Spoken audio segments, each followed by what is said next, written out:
Welcome, fellow castigators. With the release of Black Adam, we finally know for certain that Henry Cavill will be returning to play Superman. To sweeten the deal, the hiring of James Gunn tells us that the future of DC might actually be interesting. So here's the top 10 things I'd like to see in the next Superman film. Number 1. Clark and Lois as actual reporters. One of the things we rarely get to see is how Clark Kent actually managed to get a job at a newspaper as prestigious as the Daily Planet. Instead of Lois Lane being an obnoxious girl boss and Clark being a wet blanket, I picture them as more of a good cop, bad cop dynamic. I imagine Lois as more of the type to get her hands dirty and uncover the truth, while nice guy Clark would be better at talking to people and getting vital information. This dynamic would make the characters more interesting and equally worthy of their jobs. B. No. Number 2. Or B. I don't care. I want patriotism. A great part of the Christopher Reeve Superman films was the decent level of patriotism. He states, quite clearly, that he fights for truth, justice, and the American way. And who can forget that iconic shot of Superman fixing the White House? Ironically, I associate Superman with America more than characters like Captain America, and I think others do as well. It's funny how human an alien can be. His love of the human race and pride of his home country is infectious and inspiring. I think that's the type of old-fashioned goodwill we need right now. There seems to be an awful lot of infighting in our country, but I think if anything, we can unite under the symbol of Superman. Number 3. Jimmy Olsen deserves some character development after all this time. The poor man has been snubbed time and time again. The lad just wants to wear bow ties and have a good time. I think it would be funny if his amateur photography is the reason no one can identify Superman. It would be plausible for him to hide his identity if those who would recognize him can never get a good look. I also think they need to focus on Lois Lane's character development. For instance, in the Christopher Reeve sequels, she pretty much gets sidelined. In Superman Returns, she's straight up an obnoxious idiot, and in Man of Steel, she's painfully inconsistent. She goes from busting into her room yelling for them to stop measuring dicks, and then she's asking where she should tinkle. I didn't know it was possible to write so badly you take away all of Amy Adams's charm. Number 4. Underwear. I know that wearing underwear on the outside is weird, but Superman just looks naked without it. Like, I actually found Henry Cavill's spandex bulge kind of disturbing. At least give him a big belt or something, jeez. Number 5. Contrast between Clark Kent and Superman. Without a doubt, we can all agree that Christopher Reeve absolutely nails both roles. He seems to relish playing the awkward Clark almost as much as he enjoys the confident Superman. Unlike Batman, where Bruce Wayne is the real mask, Clark is the real identity. Clark Kent grew up on a farm in Smallville, Kansas, and his personality should reflect that. An unsocialized geek moving to the big city is just as much a fish-out-of-water story as an alien moving to a world full of humans. If I recall correctly, in Man of Steel, Clark has a bland personality, and consequently, Superman also has a bland personality.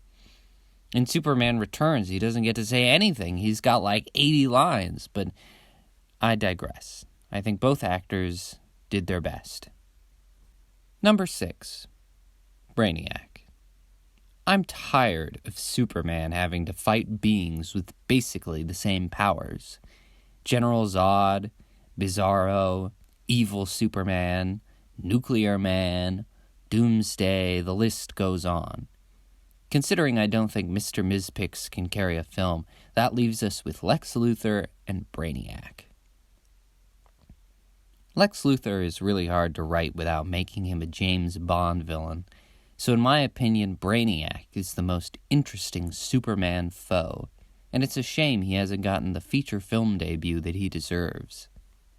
Superman's two weaknesses are that he's not the world's greatest detective like Batman, and he can't be in two places at once.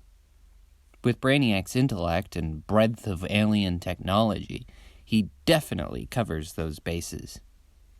It especially works if they went with the storyline where Brainiac started life as a supercomputer on Krypton, because Superman will have a harder time breaking through Kryptonian metals. Heck, that way they won't even have to introduce kryptonite, which I personally have always found to be just lazy. Number 7. An actual color palette. It's no secret that Zack Snyder doesn't like color, and it doesn't work for comic book adaptations, not even Watchmen. Man of Steel is a drab, colorless, and kind of a hazy green for some reason. It looks like anti-piracy ads on DVDs from the early 2000s. Superman Returns didn't fare much better. Superman had plenty of color in his outfit, but the rest of the movie is pretty normal looking. Furthermore, number 8. Maybe it could be a period piece. I've been trying not to mention it this whole video, but I love Superman the Animated Series. Not only is the writing absolutely superb for a cartoon, but the aesthetics complement Superman perfectly. The color palette, the architecture, the technology, the cars, the clothing, the music, everything. I don't know how it would work for a sequel, but it might be a good idea to do the movie in at least a period style, to give Metropolis more character. Number 9. A Supergirl spin-off. No, not the boring CW Supergirl that's just a female Superman. I mean the comic version, who is actually a unique character. Michael Green in particular did a fantastic job of differentiating the character. In contrast to Clark, Kara is very alien. She doesn't have the same love for humans and mostly saves people because she simply enjoys kicking ass. This leads her to being more rageful than she should, and Clark has to help navigate her through being a super person. I think this would give Superman more room to grow as a character after his initial character arc is used up. Number 10. I just want it to not be stupid. As much as I enjoy Superman films, each one has left me with a certain amount of dissatisfaction. Let me do a quick play-by-play. I've never seen Superman and the Mole Men, so we're going to ignore that. In Superman 1, it takes 48 minutes for Superman to show up. And the movie also features his ability to turn back time by flying around the Earth backwards, which I think is stupid. Superman 2 has some lame drama about him giving up his powers to be with Lois. He barely gets to fight with Zod. The movie adds several nonsensical and convenient powers to Superman, and in the Donner cut, he turns back time again. Superman 3 is too damn long, and all kinds of stupid and boring, so I won't waste any more time on it. Superman 4, The Quest for Peace, is much more bearable, but is also stupid, and constantly breaks the laws of physics for no reason. Superman Returns is a rehash of the plot from the first movie, but bigger, and even more stupid, so it's like The Force Awakens of Superman movies. And Man of Steel is a gray, desolate advertisement for IHOP that barely qualifies as a Superman movie. Basically, we've never gotten a perfect, definitive Superman film. Batman has received plenty of flawless cinematic victories, but Superman just keeps drawing the short straw somehow. Most of all, I wish that the next Superman story will be full of hope, joy, and inspire a new generation to be a strong example by treating others with kindness.